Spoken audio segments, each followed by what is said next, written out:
Ciao, I am here in Baku, Azerbaijan for the 74th International Astronautical Congress.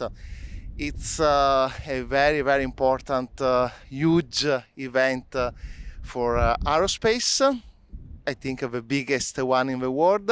And here it's amazing. Why? Because minds from literally country all over the world gather together to share knowledge, to share advancements, to showcase the advancement in aerospace engineering and in space research. And it is a unique place, a unique moment that this year has been organized here in Baku.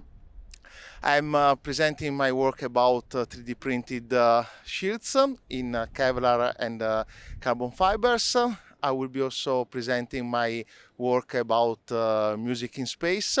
And it's truly a powerful week because you meet the best of the best, and you can also see at the exhibition area the most recent technologies and also above all what's coming next. So also this year I'm very privileged. Like last year I was in Paris, the year before in Dubai. This year I am also here attending this conference, and it's an honor, and I will be sharing more videos and photos with you all. See you up there.